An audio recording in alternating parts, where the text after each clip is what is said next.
It is now 5:30. I will call the meeting to order. Please stand for the Pledge of Allegiance. Pledge Allegiance to the flag of the United States of America and to the republic for which it stands, one nation, under God, indivisible, with liberty and justice for all.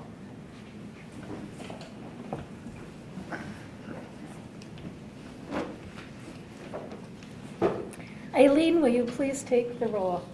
Don Carline. Here. Sue Blondin. Here. Robert LaShaw. Here. Ann Harris. Here. And Frank Flint is excused.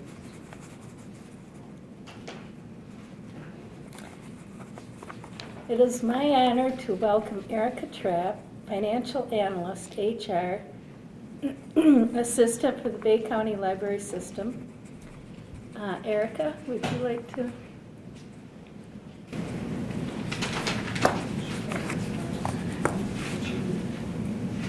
My name is Erica Trapp. I'm the financial analyst / HR assistant. In April, I will have been here for 2 years. When I was in high school, I was a page at Sage, and then during college, I worked part-time at Southside. After graduating college, I had to leave for a full-time position. 10 years after that, I heard Connie was retiring, so I applied for the position and was happy to accept. There are 2 sides to my job. One is a human resources side. When there is a new employee hired, they come and see me and fill out the appropriate paperwork to get them all set up. Current employees come to see me when they have to make changes. If they move, I make sure their address is correct. If they want to change their withholding allowances for payroll, I do that. If they have to make any changes for their direct deposit information, I do that also. Usually they will call me with questions about the health insurance, or if they have to make changes to their policies, I will take care of that. If an employee is injured on the job, I get all the information related to that injury, and I submit the information to the workers' comp insurance. The other side is the financial side, and this is what most everyone knows me for. I do payroll. So every 2 weeks on Friday, payroll goes out, and then things related to payroll I also take care of, such as the liabilities that come with it, payroll taxes, state withholding taxes, any deductions that are taken from the employee's checks, such as AFLAC payments or union dues. I pay those out also. At year end, I send out W-2s to all the employees. Accounts payable go out 2 times a month. I work with our financial assistant, Stacy. She inputs all of the invoices from vendors. Then she gives me the information, and I print the checks, and they're mailed out on the 15th and 30th of the month. I also do the bank reconciliations for all of the bank accounts that the library has. And along with that, I help Kevin put together the financials for the board meetings.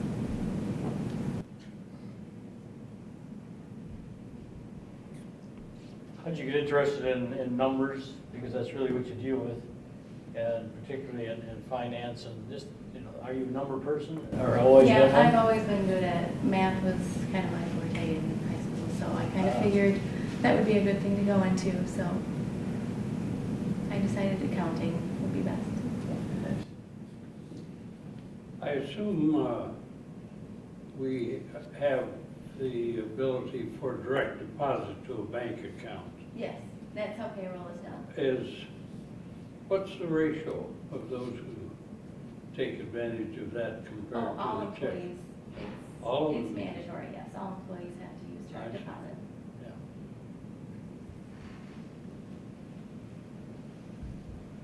Thank you for coming. Great, thank you very much. Keep up the good work.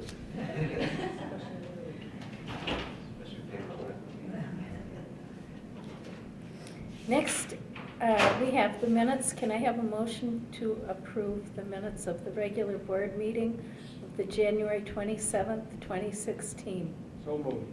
Is there a second? Second. Are there any additions, questions, deletions? Okay, hearing none, all in favor signify by saying aye. Aye. Motion carried. Next, we have the bills payable for January and February. Is there a motion to approve? So moved. Is there a second? Second. Sue, is there anything you'd like to add? No, I don't think so. Okay. All those in favor signify by saying aye. Aye. Motion carried.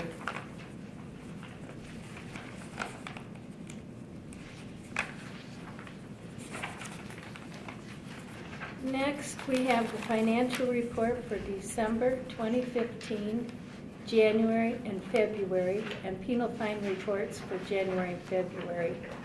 Is there a motion to receive? So moved. Is there a second? Second. Kevin, would you like to take us through the financials? Okay. In your packets on page 19 through 21, I like to include December financials, just to show you kind of where we're ending up for year end last year. We are at the point where all of our invoices have been paid for 2015, and now we are doing our year-end entries, and we will be ready to go at the end of March for the auditors to come in. Auditors should be coming in last week of April or first week in May. And so I just wanted to include that. So I will bring December 2015 financials back to you after the auditors have come and audited our books. So On page 20, Kevin, is that surplus remaining basically due to the penal fine increase, or how? it is, I mean, that's part of it, because when you look at the right-hand category, the remaining where it shows anything with a bracket around it, that's a positive. That means we received more revenue than we budgeted. So, yes, as you can see, the penal fines came in 100,000 more than what we budgeted. So, and actually, when you take out the fund balance amount, because we did every year, we've been anticipating to have to use fund balance, but then when we go through the year, we don't need to use it, thank God. But so we had about $185,000 more revenue than budgeted. So we had a good year last year. That is 2015, December of 2015. In your packet, we have January of 2016, since that is the first month, the first look at the month. Right out of the gate, nothing to point out as far as any unexpected expenditures. We're now just starting to receive at page 23. We're just starting to get our first trickles of property revenue, property tax revenue. And so that will start flowing in January, February, and March, with a last payment coming in June. So again, on the expense side, for January, page 24, it's just normal routine stuff, nothing out of the ordinary for the month of January. Pages 25 through 27, which will be February's financial statements. Nothing, again, still second month of the year, just basically getting things started.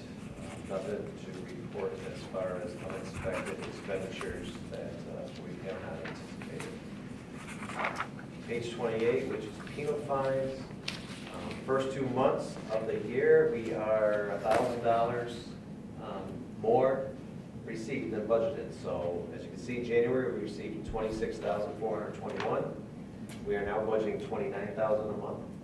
And then in February, we made it for the January shortfall with $32,667.77. So for the first 2 months, we are $1,000 ahead. So hopefully that pace continues and or picks up so we can enjoy what we did last year. So, any questions I can answer them? We were quite a bit ahead last year, weren't we, on penal? Yeah, 100,000.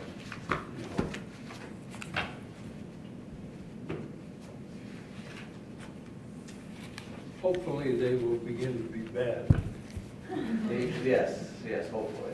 Is all of that money that we're surplus, like for the penal fines, is that earmarked for specific things at this point? I don't know that yet. No, anytime, what we do is at the end of the year, the excess revenue that comes in, it just goes down to fund balance. Right. So it just, and then it just sits there, and if we need to use it in the future. But is it also put aside maybe for projects that, we, you know, someone has? No, we just have, it just goes to our general fund balance. Okay. That's not to say we can't take Okay. that money and then use it for other things. All right. So, Since we had more come in last year, is that gonna set us back this year? No, I mean, Okay. it's totally independent of each other. You know, each month is a new month. People are out there driving, we're thankful that they're speeding, and hopefully they continue to keep us bringing in the revenue. Last February, we had more snow than this February. Maybe we had more accidents.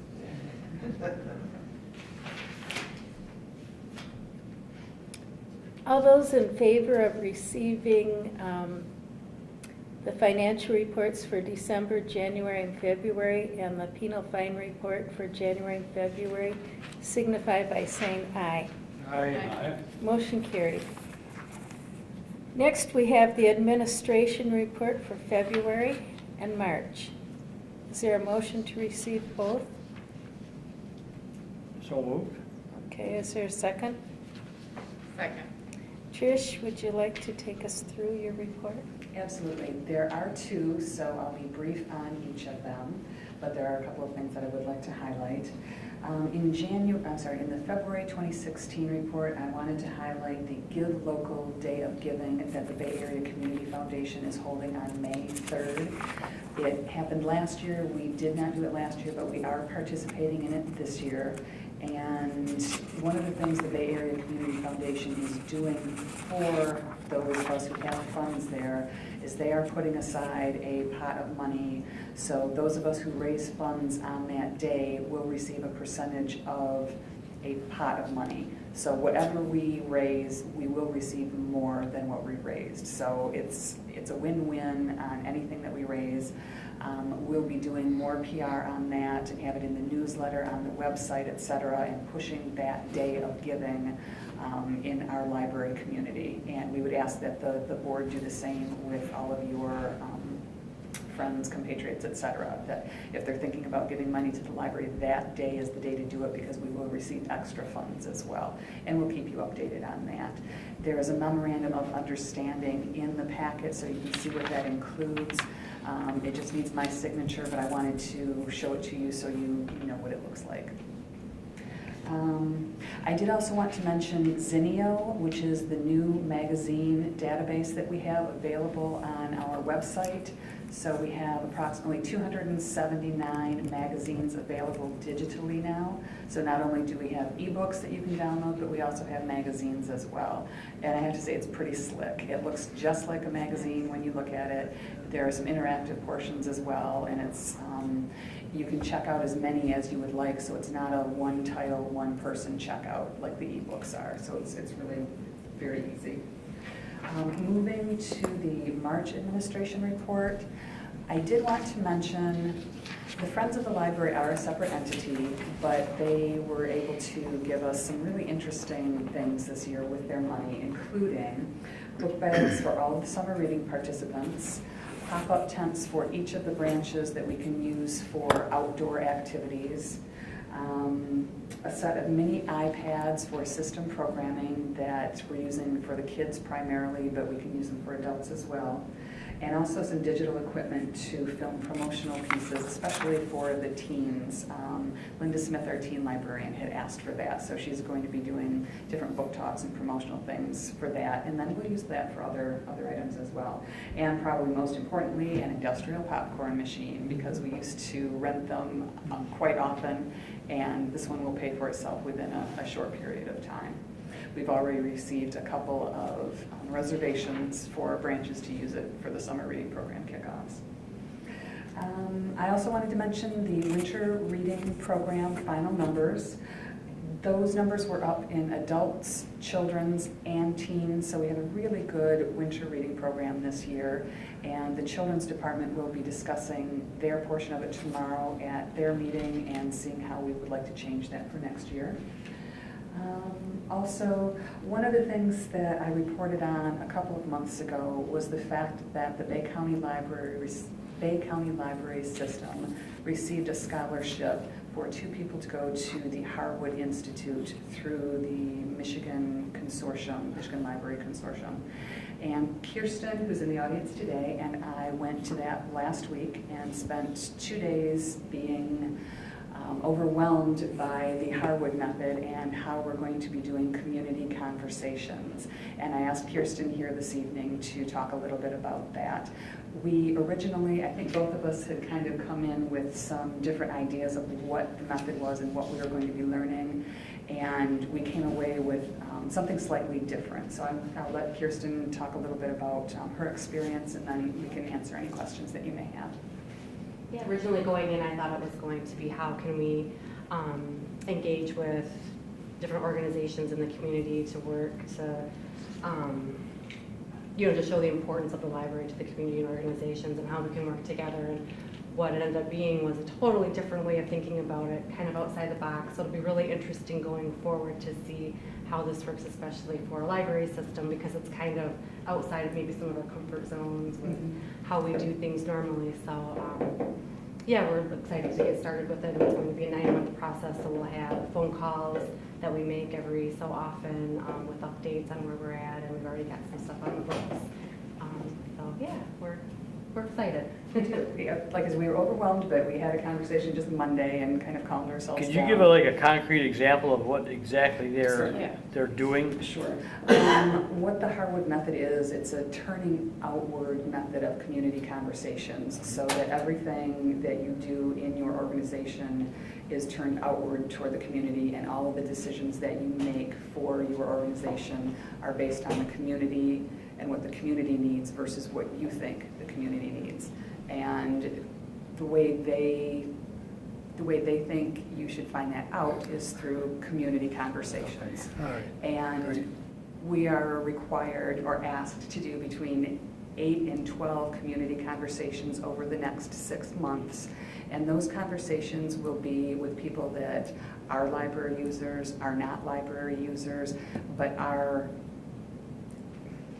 people in the neighborhoods and people who are grassroots people. It's not the group of people that we always see at our regular meetings and that we always see at the chamber and that we always see at Rotary, but people that may not always get asked what their opinions are and what they feel the community should be. So we're trying to reach a different group of people through these methods. We'll be attending a community conversation in Saginaw on April 18th, so we can actually see a real one being done and get some tips and ideas of how to do that. And then the first one that they say we should do is with a safe group that we know. So we're going to be doing our first community conversation with friends of the library, just to get one under our belt so we know how it's actually going to work. Like Kirsten had said, originally we thought it was how we increase our capacity, how we collaborate more, etc. But what they're saying is you have the conversations with the community first, and you see what sort of patterns emerge with the results that you hear from the community. And then you take a look and see what the library might be able to do based on what the community wants out of these conversations.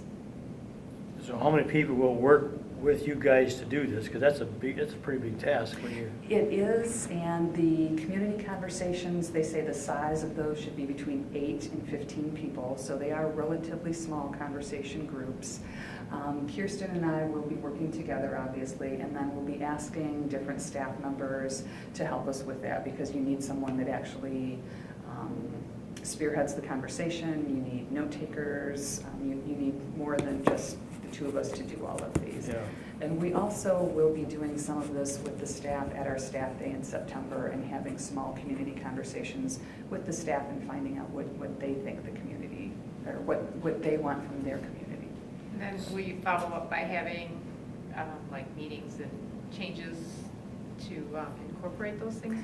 It depends on what Is it like a group that's going to be implementing these changes?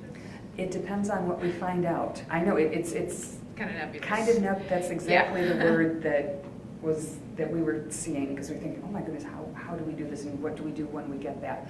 And they said, don't worry about that right now, have the conversations and see what sort of patterns emerge. And then if there are things that the library can help with, then you go and you decide what organizations you will partner with to answer those questions or provide those programs. So there's like three parts. There's ingestion, then you got to digest it, Mhm. and then you have to give it back out, Then you whatever have you to- feel is pertinent to the organization and to the Exactly. goals of the library. Exactly. So Okay. you'll be So- joining maybe meetings that are already happening in the community, groups of It could be. organizations, I mean? Right, so Yeah. if one of the patterns emerges that it's children that aren't getting enough food to eat, then we'll say, okay, this is something that emerged in these conversations. Is the library able to do something about this, and is it something that we can partner with organizations that already do this? Or is it something that we simply can't do anything about, but that we can share this information that we received out of these conversations with these organizations? So some of the things that come up, we probably can't do it. We may not be able to do anything about. And some of them that come up, we may go, oh my gosh, we didn't think that this is an issue, and yes, we could do something with this. Well, keep So us it is, posted, it's interesting. very nebulous. So you can right see now. the role of the library changing a lot in that case. in It the could, community. absolutely, depending on I what, mean, your goal is to have a change and involve the community more. yes, and to listen to what the community Right. needs and aspirations. That was one of the big words that they used, what the community aspires to be. Kind of get- Thank you, that's great. On a different subject, the presentation to the Noon Rotary recently on the 3D printer was wonderful. Slightly embarrassing for me because I learned things that I probably should have known all along and didn't. Walt is doing a great job with those, and he really Yeah, he seems to really- enjoy them. Yeah, he did a great job that day. We are starting to allow the public to bring in their own ideas to do printing, and Walt's working with people to do that right now. So we're interested to see what people are going to ask us to print. And those are my reports. So if there are any other questions, I'm happy to answer. Okay, thank you. All those in favor of receiving the administration reports signify by saying aye. Aye. Motion carried. Next, we have open to the public. Seeing none, we will move on to correspondence, and we have no correspondence. So, Finance Committee, We did not meet. okay, and Personnel Committee, We did not meet. okay.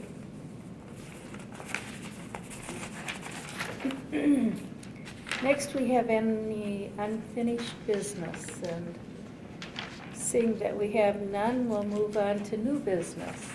Do we have any new business? We have no new business to report. We again have open to the public, and seeing that we have none, we'll move on to the next agenda item. We have no reason for a closed session. Are there any announcements? I would just like to mention the library last Friday lost a dear friend in Helen Lee, who passed away, and her contributions and her support of the library has always been greatly appreciated. I know, Don, you knew her pretty well also. I did. Yeah, it was an interesting funeral because Bob, her husband, spoke at the beginning and at the end, and their two children and their two grandchildren. The boy was only 12 when he spoke. One of the interesting bits of family trivia that Bob shared was that it happens that their 50th anniversary would have been August 23rd of this year. But in all the time they have been married, they were apart only one day. Wow. I don't know how you do that, but. That's amazing. And it was obvious that Bob and Helen were very close. And one of the funny things that Bob told involved Alice Wirt. When Helen first introduced Bob to her parents, Alice and Jack, Alice didn't know that Bob could hear her, but she said to Helen, "You've been dating such nice-looking people. Why him?" Bob is not a good-looking fella. And he concedes that. And he said, "I forgave her after a while." But that sounds like Alice, too. Also, I'd like to mention the adult coloring book that the library sponsored last night was a huge success, and there was, I happened to stop by, but it was packed, it was wonderful, people were having a great time, and who were the administration and the staff that were there running it? It was yourself? Myself, Eileen Schultz, Ruth LaFaro, and thank you, Sally Hirschman. Ruth and Sally are both from acquisitions, and Eileen obviously is from administration, and myself. We ran ourselves. I understand that you're going to plan, you're meeting tomorrow to plan the next one. Yes. So if anybody out there in TV land watching this, if you get a chance, it's a really fun evening. Well done. One of the participants had come up to Eileen, I think, before she left and said, "The reason I really am enjoying this is because I've sat here for the past 2.5 hours and had a conversation with the person across the table with me, and I didn't pick up my phone once. Do you realize how long it's been since I haven't picked up my phone in 2.5 hours?" She said it was just a very nice social. And this woman was, I would say, mid to late 20s. So it was a testament to something that they really enjoyed. And we received many stories like that as people left, so we were pleased. Anything else? Can I make a motion to adjourn? Is there a second? Yes, second. Okay. All in favor signify by saying aye. All right. Motion carried. Meeting is adjourned.